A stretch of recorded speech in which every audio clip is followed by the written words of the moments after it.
সংগ্রাম চলিছে ইনকলাব জিন্দাবাদ সংগ্রাম চলিছে চলিছে চলিবই এই কি চলিছে চলিছে চলিবই অনেক জিন্দাবাদ জিন্দাবাদ জিন্দাবাদ আমি 32টা সংগঠন ডিব্ৰুগড় জিলাত একত্ৰিত হৈ সংগ্ৰাম কৰিবলৈ ৰাজপথলৈ ওলাই আহিছোঁ। আমাক এই চৰকাৰখনে বাধ্য কৰিছে।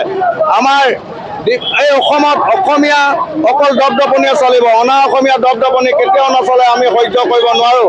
যিবিলাকে বৰ্ডবিলাকত ডাঙৰ ডাঙৰ বৰ্ডবিলাকত আজি অনা অসমীয়াৰ ভাষা হিন্দী ভাষাৰে লিখা আছে, সেইবিলাক অতি শীঘ্ৰে বন্ধ কৰিব লাগে। ইয়াত অসমীয়া ভাষা হিচাপত লিখিব লাগে, নহ'লে আমি বেলেগ আন্দোলন কৰিম। আৰু আমাৰ বহুতো ডিমাণ্ড আছে, এই ডিমাণ্ডসমূহ কিন্তু আমাক চৰকাৰে মানি ল'ব লাগিব।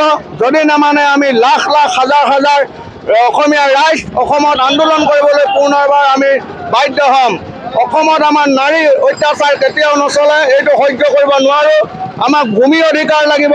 আমাক ভূমি অধিকাৰ যদি নিদিয়ে আমি কিন্তু তাৰ ওপৰতো আমি চৰকাৰৰ ওপৰত আমি বেলেগ আমি কাৰ্যসূচী ল'বলৈ আমি সক্ষম হ'ম। আৰু আমাৰ যদি এই দাবীসমূহ নেমানে আমি পুনৰবাৰ আকৌ ৰাজপথলৈ ওলাই পেলাই বাধ্য হ'ম। আমি আকৌ পুনৰ অসম জ্বলাবলৈ আমি বাধ্য হ'ম। অসম জ্বলি উঠিব কিন্তু।